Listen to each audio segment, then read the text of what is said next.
என்னன்னு தான் பார்க்குறீங்களே மக்களே, இங்கே தேங்காயில் நெய் தீபம் போட்டிருக்காங்க.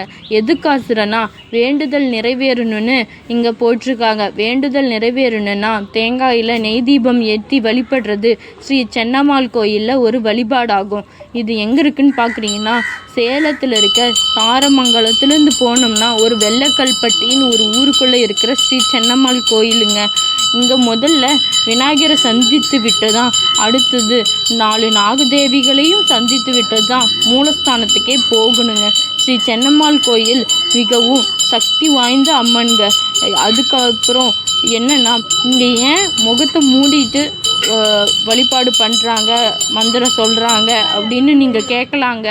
என்ன காரணம்னா, அவங்க மூச்சு காத்தோ இல்லை அவங்க மந்திரம் சொல்லும் போது வர்ற எச்சிலோ சாமி மேலே பற்றக்கூடாது அப்படின்ற காரணத்துக்கோசரம் தாங்க.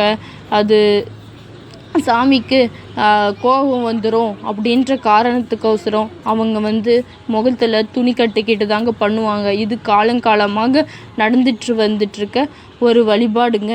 எப்பயுமே முகத்தில் துணி கட்டிக்கிட்டு தாங்க பண்ணுவாங்க. ஏன்னா அந்த காரணமே நான் சொன்னது தாங்க. இது காலங்காலமாக இருக்கிறதுங்க. ஏன்னா சுவாமிக்கு கோபம் வந்துடும் அப்படின்ற ஒரு காரணத்துக்காக.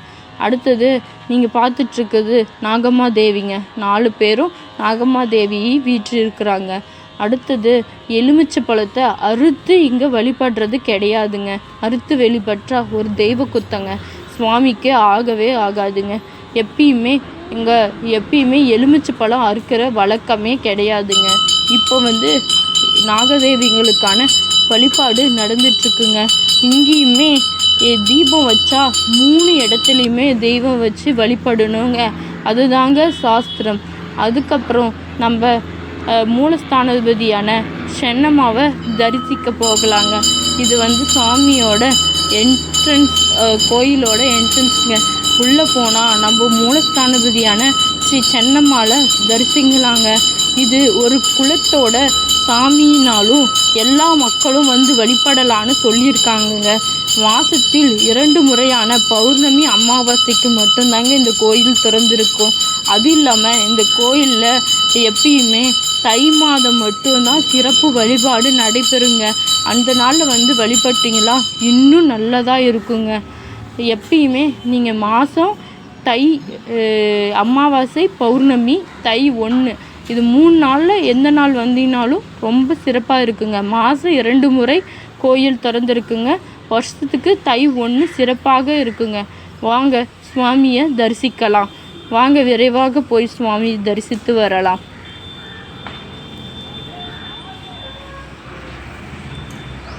ஸ்ரீ சென்னம்மாள் சுவாமிங்க. பூஜை நடைபெற்றுட்ருக்குங்க. பார்த்து அருள் புரியுங்க. மக்களே, நான் தேங்காய் நெய் தீபம் சொன்னேன்ல, அது சுவாமி வழிபாடுக்கு முன்னவே 3 வெத்தலைகள் வைத்து அடியில் ஒரு பாத்திரம் வைத்து அதில் சிறிது அரிசி சேர்த்து அதன் மீது தேங்காய் வைத்து நெய்யூற்றி தீபம் போட்டு வழிபட்டு வந்தால் மிகவும் சிறப்பு. இப்போ வாங்க சென்னம்மா சுவாமியை வழிபட தொடங்குவோம்.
சுவாமியை வழிபட்டுட்டு இருப்பீங்க.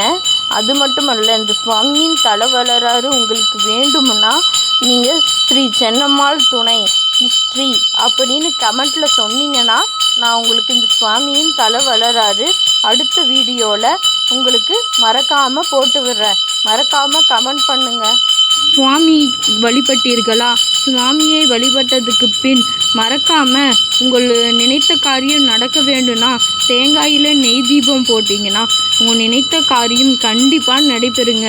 அதுவும் இல்லாமல் முக்கியமான விஷயங்க, சுவாமிக்கு பூஜை நடப்பவர்களும் யாருமே பேசக்கூடாதுங்க.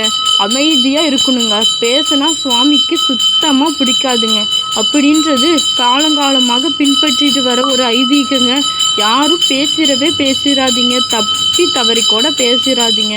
அப்புறம் நீங்கள் நினைக்கிற காரியம் நடக்கவே நடக்காதுங்க. இந்த சுவாமியோட ஃபோட்டோ உங்கள் வீட்டில் இருந்தால் எப்பயும் உங்கள் செல்வம் உங்கள் வீட்டை தேடியே வருங்க. நீங்கள் நினைத்த காரியம் கண்டிப்பாக நிறைவேறுங்க.